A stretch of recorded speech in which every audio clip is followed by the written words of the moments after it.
오늘 읽은 본문의 말씀을 중심으로 믿음에 대해서 잠시 상고하고자 합니다. 저는 개인적으로 하나님께서 우리의 믿음을 보시고 우리를 구원해 주시는 것이 얼마나 감사한지 모릅니다. 왜냐하면 이 믿음이라고 하는 것이 우리들에게 그렇게 특별한 것은 아니기 때문입니다. 그리고 특별한 사람들만 가질 수 있는 것도 아니기 때문입니다. 만약 하나님께서 많은 돈을 헌금하는 사람을 구원해 주신다고 했으면 어떡할 뻔했습니까? 저 같은 사람은 구원 못 받잖아요. 멘사클럽이라고 IQ가 148 이상 되는 사람들만 가입할 수 있는 비영리 단체가 있습니다. IQ 148이라고 하는 것이 인구 대비 상위 2%의 지능지수를 가진 사람들의 기준이 된다고 하는데, 만약 IQ가 148 이상인 사람만 구원을 받을 수 있다 하셨다면 나머지 98%의 사람들은 도대체 어떡하라는 말입니까? 속절없이 지옥을 가야 되는 것 아니겠습니까? 하지만 믿음이라고 하는 것은 우리가 흔히 사용하고 누구나 사용할 수 있는 것입니다. 여러분, 여러분의 부모님을 믿으시죠? 여러분의 배우자 믿으시죠? 안 믿는 분 계시면 곤란합니다. 믿으시죠? 친구도 믿죠. 우리는 살아가면서 사람들과의 관계 속에서 이 믿음이라는 것을 이미 익숙하게 사용해 왔습니다. 물론 믿었는데 사람은 기대에 부응하지 못하거나 오히려 상처를 주기도 합니다. 그래서 그 받았던 상처 때문에 나는 더 이상 사람을 못 믿겠습니다 하는 분도 계실 수는 있습니다. 그러나 이런 분들도 믿음이 무엇인지는 잘 아시고, 그리고 여전히 내가 결단만 하면 믿음을 사용할 수가 있습니다. 이처럼 믿음이라고 하는 것은 보통의 평범한 사람들이 다른 사람들과의 인격적인 관계 속에서 이미 잘 알고 있고 익숙하게 사용하고 있는 덕목인 것입니다. 이러한 믿음은 확실한 지식과 굳은 신뢰로 이루어져 있다고 했습니다. 대개 믿음을 의지나 감정의 문제로만 결부를 시킵니다. 그래서 좀 맹목적인 믿음을 이야기하는 경향이 있는데, 실제로 믿음에 있어서 중요한 부분은 지적인 부분입니다. 그래서 아마 여러분 잘 아실 줄로 압니다. 칼빈이라는 사람은 믿음을 어떻게 정의했죠? 하나님을 아는 지식이라고 정의를 했습니다. 누군가를 믿는다 하는 것은 내가 이런 말을 하고 이런 행동을 하면 아마 그 사람이 이렇게 반응해 줄 거야, 이렇게 행동해 줄 거야 하는 지식에 기초를 하는 것입니다. 그동안에 겪어왔던 그 경험을 토대로 해서 그 사람에 대한 지식들을 가지고 나름 판단을 하게 되는 것입니다. 그런데 하나님의 경우에는 우리들의 경험보다는 하나님께서 직접 자신을 알려주시는 성경의 기초에서 하나님에 대한 지식을 쌓아가게 됩니다. 왜냐하면 우리 하나님은 영이시라서 우리의 오감으로는 하나님을 경험할 수가 없기 때문입니다. 하나님은 우리와 동행하시고 우리 속에서 역사해 주시지만 우리가 직접 그것을 보지 못합니다. 만지지 못하고 경험하지 못합니다. 주어진 결과를 보고서 말씀에 순종하니까 하나님께서 이렇게 도와주시더라, 이렇게 역사해 주시더라 라고 하는 주변의 결과들을 통하여서 우리는 추측을 합니다. 따라서 말씀에 순종하면서 살아가면서 겪게 되는 그런 경험들은 신앙에 있어서는 2차적인 자원이 됩니다. 이 말은 우리가 잘못 추론할 수도 있기 때문에 성경을 통해서 자신을 알려주시는 하나님에 대한 지식을 우선시해야 한다라는 말이기도 합니다. 그래서 말씀으로 하나님을 경험하고자 하는 것입니다. 오늘 우리가 읽은 본문 11장은, 히브리서 11장은 다 읽지는 않았지만 믿음의 장이라고 알려져 있습니다. 이런 별칭이 붙어 있기는 하지만 사실 히브리서 11장은 믿음이란 이런 것이다 체계적으로 설명해 주지는 않습니다. 대신에 저자가 강조하고자 하는 중요한 부분을 반복되는 예를 통하여서 보여주고 있습니다. 11장 3절을 같이 한번 읽어보실까요? 3절입니다. 시작. 믿음으로 모든 세계가 하나님의 말씀으로 지어진 줄을 우리가 아나니 보이는 것은 나타난 것으로 말미암아 된 것이 아니니라. 세상 사람들은 이 세계가 어떻게 만들어졌다고 그러죠? 우연하게 생겨났다라고 믿고 살아갑니다. 그러나 믿음을 사용하면 이 세계는 우연히 지어진 것이 아니라 하나님께서 말씀으로 지어 주셨습니다. 믿음을 통해서 우리가 볼 수 없고 경험할 수 없는 부분에 대해서까지 알 수가 있는 것입니다. 사실 우리가 보지 못하고 경험하지 못한다고 해서 존재하지 않는 것은 아닙니다. 어렴풋이 다 아시잖아요. 이재철 목사님의 사랑의 초대라는 책에 보면 아는 만큼 보이고 아는 만큼 들리고 아는 만큼 할 수 있다라는 자신의 논지에 힘을 실기 위해서 인도네시아 수마트라 섬에서 발생했던 그 쓰나미에 대해서 언급을 하셨습니다. 잘 아시듯이 2004년에 굉장히 큰 지진이 해저에서 발생을 했고 그 지진 때문에 큰 쓰나미가 발생을 했습니다. 그때 사망자의 숫자만 23만 명이 되었다고 하고요. 부상자와 피해 주민의 숫자는 수백만 명에 달했다고 합니다. 그때 쓰나미의 높이가 30m였다고 그러고요. 그 속도가 시속 800km였다고 합니다. 얼마나 빠른지 상상이 가십니까? 이 정도 속도가 나려고 하면 비행기가 한 700에서 800km 사이로 난다고 그러니까 거의 하늘을 나는 비행기의 속도로 쓰나미가 몰려왔던 것입니다. 말 그대로 초토화가 되었습니다. 그런데 이 수마트라 섬에서 문명을 거부하고 원시 생활을 하고 있었던 원주민들이 있었는데요. 아무도 안 죽었다고 합니다. 전문적인 지식이나 과학적인 장비는 없었지만 예사롭지 않은 하늘의 구름을 보고 바람의 변화를 보면서 그리고 평소와는 다른 새와 다른 짐승들의 반응을 보면서 무슨 일이 있겠다라고 깨닫고는 안전한 곳으로 피해서 단 한 사람도 사상자가 없었다고 합니다. 이처럼 우리가 느끼거나 경험할 수 없다라고 해서 없는 것은 아닙니다. 비록 우리의 감각기관을 가지고 경험할 수는 없지만 믿음을 사용을 하면 영적인 것에 대해서도 우리가 경험할 수가 있는 것입니다. 그 예로서 4절부터 여러 믿음의 인물들을 예로서 사용을 하고 있는데 4절은 믿음을 사용한 아벨에 대해서 말씀을 하고 있습니다. 4절을 보시면 아벨에게는 믿음이 있었고 그가 이 믿음을 사용해서 가인보다 더 나은 제사를 드렸다라고 말씀을 하고 있습니다. 가인과 아벨의 제사의 차이는 바로 이 믿음에 있었고 믿음이 있느냐 없느냐의 그 차이에 있었던 것입니다. 그리고 자신에게 있는 믿음을 사용했느냐 사용하지 않느냐의 두 사람의 차이가 있었던 것입니다. 제가 주일학교 시절에는 아벨의 제사를 하나님께서 받으신 이유가 그것이 짐승을 잡아서 피로 드렸기 때문이다 이렇게 배웠던 기억이 있습니다.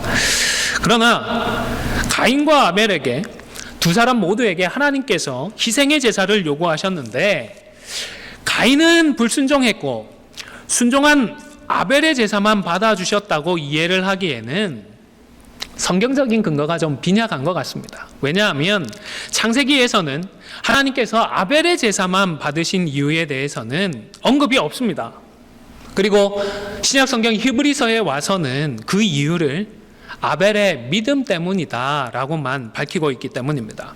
여러분, 하나님께서 언제 짐승을 잡아서 피의 제사를 드리라고 말씀해 주셨죠? 제일 처음 말씀하신 게 성경 어디 대목이죠? 레위기 정도 와서입니다. 모세 때에 와서입니다. 아담과 하와에게 이미 피의 제사에 대해서 말씀을 해 주셨다라는 견해가 있기도 한데 만약 그랬다면 성경에 이미 기록되어 있지 않았을까요? 그리고 이미 알려진 내용이라서 모세 때에 와서야 그렇게 상세하게 기록할 이유는 없었을 것입니다. 그래서 저는 피의 제사였기 때문에 하나님께서 아벨의 제사를 받으셨다라고 이해하기보다는 히브리서에서 분명하게 말씀하시는 것처럼 아벨은 이미 자신이 가지고 있었던 믿음으로써 제사를 드렸고 자신이 가지고 있는 믿음을 사용해서 하나님께 예배를 드렸기 때문에 하나님께서 그 예배를 기뻐 받으셨다라고 믿습니다. 제가 이렇게 믿을 때에는 근거가 있기 때문이겠죠. 마태복음 23장 35절 화면에 나와 있는데요. 같이 한번 읽어보겠습니다. 시작.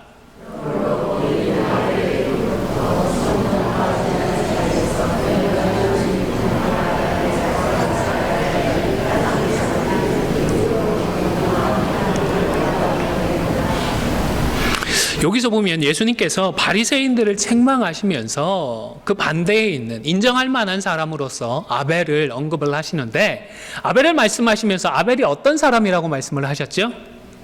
의인이라고 평해 주셨습니다. 그렇다면 아벨이 어떻게 했길래 예수님은 아벨이 의인이다 이렇게 말씀하셨을까요? 과연 양을 잡아서 제사를 드렸다는 그것만으로 의인이라고 평해 주셨던 것일까요? 믿음으로 제사를 드렸다라는 히브리서의 말씀과 그리고 아벨을 의인이라고 평가해 주신 예수님의 말씀을 종합해 볼 필요가 있습니다. 이미 아벨은 평소의 삶이 하나님을 믿는 믿음으로 사는 삶이었고 아벨의 제사는 그러한 중심이 담긴 믿음의 제사였기 때문에 하나님께서 받아주셨던 것입니다. 그리고 그런 맥락에서 보면 가인의 제사는 곡식으로 드렸다는 이 점이 문제가 아니라 평소에 그의 삶이 믿음이 없는 삶이었고 또 지금 드리고 있는 그 곡식을 가진 제사가 믿음 없이 드려진 제사였기 때문이다라는 결론을 내릴 수가 있는 것입니다. 그러다 보니까 하나님께서 자신의 제사를 받지 않으신 것에 대해서 가인이 어떻게 했죠? 분을 냈습니다. 하나님을 진실하게 믿는데 하나님께서 내 예배를 안 받아주신다고 뿔을 낼까요? 분을 낼까요? 자신의 문제를 찾아서 하나님께서 기뻐 흠양하시는 제사를 드리기 위해서 만약 믿음이 있었다면 내가 이것을 고치고 다음번에는 하나님께서 기뻐 받으시는 예배를 드리기 위해서 노력하지 않았겠습니까? 그냥 분을 내고 화를 냈다는 것은 그에게 그만한 믿음이 없었다라는 증거인 것입니다. 뿐만 아니라 가인은 죄를 다스리라는 하나님의 말씀을 듣고서도 어떻게 했죠? 순종하지 않았습니다. 그리고는 바로 가서 동생을 때려 죽였습니다. 하나님께서 하지 말라고 말씀하셨는데 돌아서서는 가서 해버린 것입니다. 왜죠? 믿음이 없기 때문이었던 것입니다. 심지어 그 일이 있은 후에 다 아시고 하나님께서 찾아오셨습니다. 아벨이 어디 있냐고 물어봤을 때 가인이 어떻게 대답을 했죠? 오히려 하나님 앞에 따졌습니다. 하나님, 제가 동생을 지키는 사람입니까? 왜 저한테 그런 걸 물어보십니까? 믿음이 있는 사람의 모습일까요? 가인은 믿음이 없었고 믿음 없이 제사를 드렸기 때문에 하나님께 그 제사를 연락받지 못했던 것입니다. 요한일서 3장을 보면 더욱더 분명해지는 것 같습니다. 화면을 보시면서 12절까지 같이 읽도록 하겠습니다. 시작.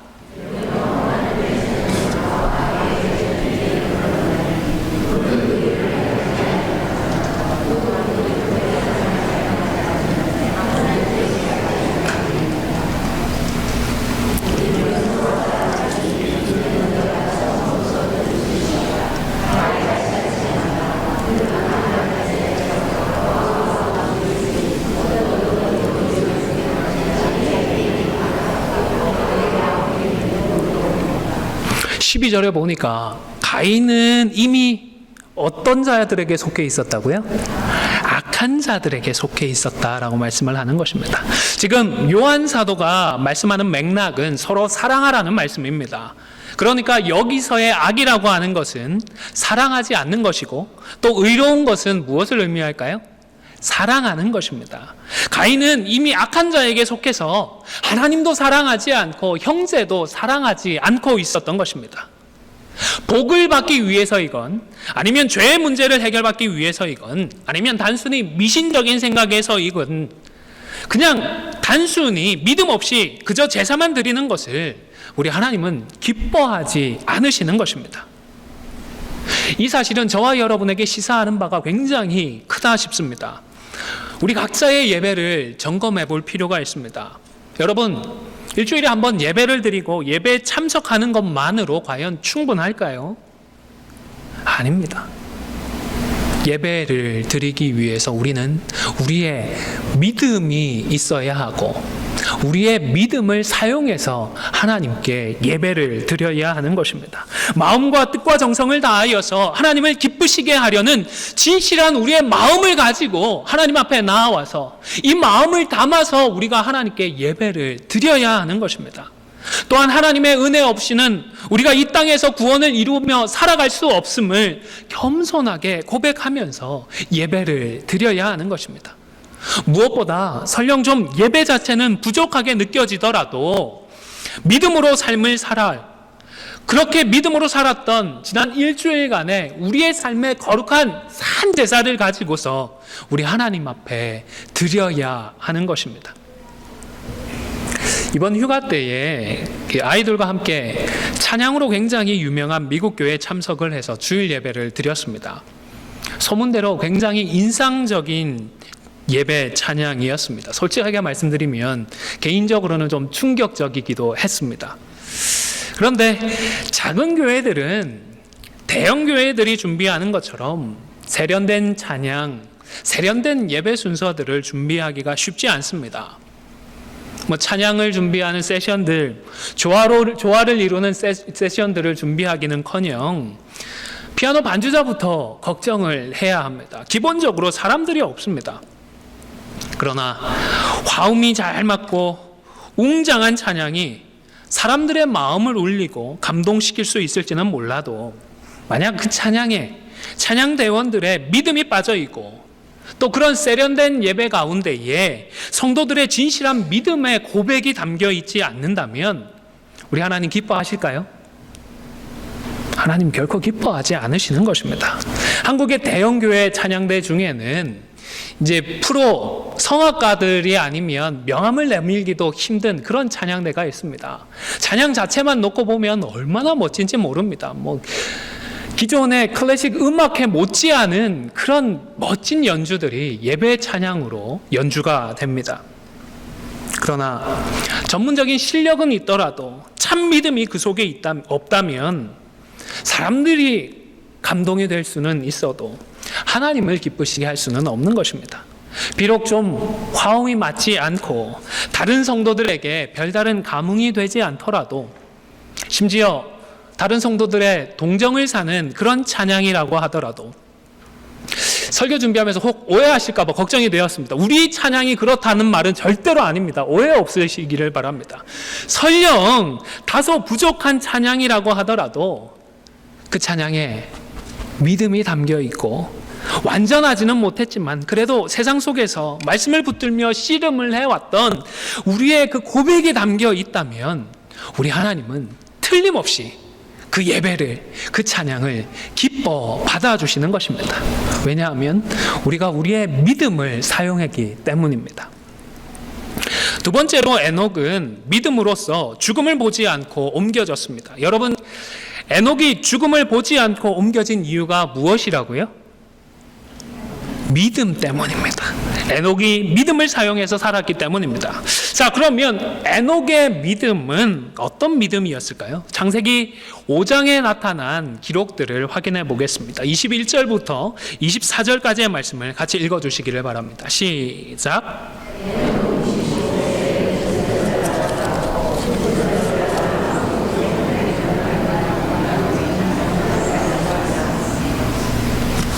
네.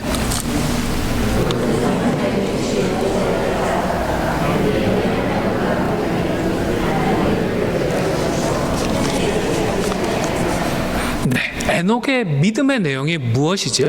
이것만 보시고 그 내용을 찾으시면 정말 대단한 분이십니다. 저는 아무리 읽어도 믿음의 구체적인 내용은 여기에서 발견하기가 어려웠습니다. 동행했다고는 하는데 구체적으로 무엇이 동행인지를 알 길이 없었습니다. 그 이유를 찾아서 고심하던 중에 한 목사님의 책에 보니까 에녹이 아들에게 붙인 이름을 통해서 에녹의 그 믿음을 설명해 주셨습니다. 에녹의 아들의 이름은 무드셀라이지요. 그 이름의 뜻은 창의 사람이라는 그런 뜻이라고 합니다. 이 창을 던지는 그런 사람을 말하는데, 다른 마을에서 우리 마을을 약탈하러 올 때에 그 제일 앞에서 마을을 지켜주는 사람이 창을 들고 있는 사람이었다고 합니다. 접근하고 싶은데 창을 던지면 위험하잖아요. 죽잖아요. 그래서 겁이 나서 덤벼들지를 못하는 것입니다. 그런데 그 창을 던지는 사람이 죽게 되면 어떻게 되죠? 화살에 맞든지 아니면 특공대에 의해서든 이 사람이 죽게 되면 이제는 그 마을 전체가 망하게 되는 것입니다.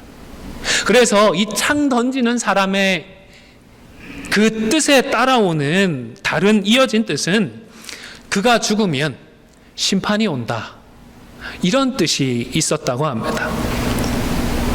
개연성 있는 설명인 것 같습니다. 유다서에 기록된 에녹에 대한 언급을 확인하면 더욱 그러합니다. 화면을 보면서 유다서 14절, 15절 말씀도 함께 읽도록 하겠습니다. 시작.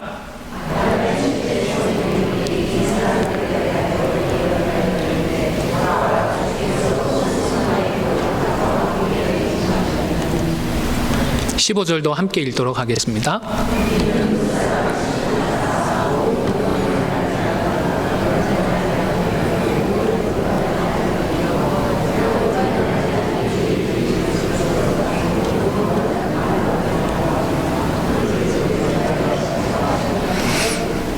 14절에서는 에녹이 예언을 했다라고 말씀을 하고 15절에서는 그 예언한 내용이 기록되어 있죠. 무엇을 예언했나요? 심판입니다. 당시 사람들이 행했던 경건하지 않았던 그 일과 그리고 완악한 말에 대해서 정죄하고 심판하는 그 일들을 감당했던 것입니다.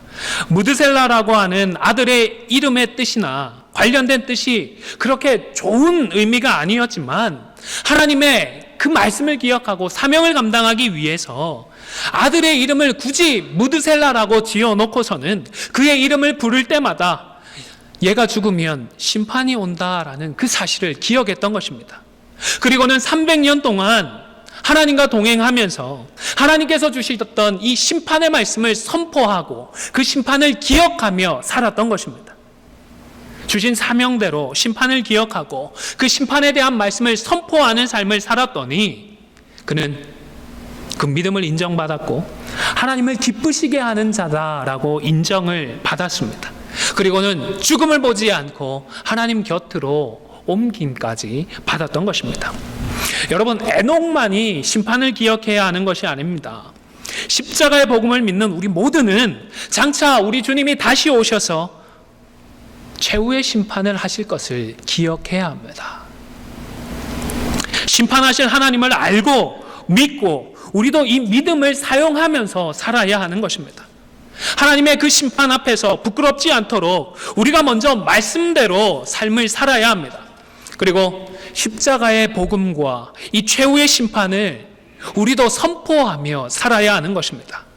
오늘 11장 1절의 말씀을 보면 믿음은 바라는 것들의 실상이고 보이지 않는 것들의 증거라고 번역을 해놓고 있습니다. 개인적으로 이 번역보다는 공동 번역이 좀 더 이해에 도움이 되는 것 같아서 화면을 준비했습니다. 보시면서 함께 읽도록 하겠습니다. 시작. 믿음은 우리가 바라는 것들을 보증해주고 볼 수 없는 것들을 확증해줍니다. 그렇습니다. 우리 성도는 그저 믿습니다. 마음속에 담아두고만 있지 말고 우리가 가지고 있는 이 믿음을 사용해야 합니다. 사용할 때에 우리는 우리가 바라는 것들을 보증받을 수가 있고 우리가 보지 못하는 것들을 확신할 수가 있는 것입니다. 개역 번역에서 실상이라고 그리고 공동 번역에서 보증이라고 번역을 했던 이 단어는 아래에 두다라는 뜻입니다. 기초라는 그런 의미가 되는 것입니다. 우리가 바라고 소망하는 것들의 기초가 바로 믿음이라는 의미입니다. 그런데 여기서 우리가 바라는 것, 우리가 소망하는 것은 우리의 욕심이나 우리의 정욕이 아닙니다. 믿음이라는 것이 하나님을 내가 의지하니까 돈도 많이 벌고 병에 걸리지도 않고 형통한 삶을 살아가게 해주십시오 하는 이런 인간적인 소망의 기초라는 말씀이 아닙니다. 우리를 창조하시고 우리를 구원하신 하나님을 기쁘시게 해드리고자 하는 소망인 것입니다. 아벨처럼 믿음으로 예배를 드려서 하나님을 기쁘시게 하고자 하는 사람은 우리의 믿음을 사용해서 하나님께 예배를 드리면 하나님께서 반드시 기뻐하신다라는 보증을 받을 수가 있는 것입니다. 하나님을 기쁘시게 하는 그 소망을 위해서 믿음을 사용하라는 말씀인 것입니다. 그리고 증거나 확증이라고 번역된 단어는 확신한다라는 그런 의미입니다. 우리가 말씀에 순종할 때에 그 결과로 나타날 것에 대해서는 아무도 먼저 보지 못합니다. 아무도 예상할 수가 없습니다. 언제 어떻게 하나님께서 응답해 주실지 그 누구도 알지 못합니다. 그러나 믿음을 사용하면 하나님의 때에 하나님의 방법으로 합력하여 선을 이루시도록 하나님께서 반드시 해주실 것을 우리가 확신할 수가 있는 것입니다. 말씀에 순종한다고 해서 그 성취나 열매들이 바로 눈에 보이지는 않습니다. 하나님의 존재도 우리가 느낄 수는 없습니다. 그러나 믿음으로 말씀에 순종하면 하나님께서 반드시 성취해 주실 것에 대한 확신을 가질 수가 있는 것입니다. 사랑하는 성도 여러분, 하나님의 살아계심을 믿으시기를 바랍니다. 그리고 하나님께서 하나님의 말씀에 순종할 때에 하나님의 그 말씀의 열매들로 우리 자녀들에게 상 주시는 이심을 믿으시기를 바랍니다. 그리고 믿고 있는 그 믿음을 삶의 현장에서 자꾸만 사용하셔야 합니다. 구체적으로 이 믿음을 사용하셔야 합니다. 믿음을 사용해서 예배를 드리고 믿음을 사용해서 일상에서 말씀에 순종하시기를 바랍니다. 2019년에 3분의 2 정도가 지나가고 있습니다. 올해를 시작하면서 그 어느 해보다 서로 뜨겁게 사랑하는 한 해가 되기를 소망했습니다. 우리 모든 성도에게 주신 가장 큰 계명이 사랑하라는 계명이기도 하고, 그리고 우리 안디옥 교회 다른 그 무엇보다 절실히 필요한 것이 사랑이라고 진단을 했기 때문입니다. 수고하고 노력해 주셔서 그 말씀에 순종하고자 애써 주셔서 감사를 드립니다. 그런데 노력해 왔지만 이게 참 쉽지 않다, 정말로 쉽지 않다 절감하고 계실 줄로 압니다. 사람 냄새가 많이 나는 사람을 사랑한다는 것이 참 힘이 듭니다. 부족하고 연약합니다. 때때로 너무 악하다라고 느껴지기도 합니다. 그런데 더 큰 문제는 다른 사람도 나를 그렇게 느낀다라는 점일 것입니다. 로마서 13장 8절 후반부에 보면 남을 사랑하는 자는 율법을 다 이루었다라고 말씀을 합니다. 좀 부족하고 연약해도요, 좀 못해도요, 그래도 사랑하면 하나님께서 다 이루었다 인정해 주시는 줄로 믿습니다. 이것도 못하고 저것도 부족한 우리 안디옥 교회이지만 그래도 하나님을 사랑하고 이웃을 사랑하는 교회다라는 인정을 받을 수 있으면 우리 하나님께서 다 이루었다 인정해 주시지 않겠습니까? 오늘 주신 말씀을 꼭 기억해 주시기를 바랍니다. 우리 하나님이 계신 것과 하나님께서 상 주시는 이심을 믿는 이 믿음을 꼭 사용하셔서 서로 뜨겁게 사랑하라는 이 하나님의 말씀에도 순종을 해서 말씀을 성취하고 말씀의 열매를 맺어가는 저와 여러분이 다 되실 수 있기를 주님의 이름으로 간절히 축원을 드립니다.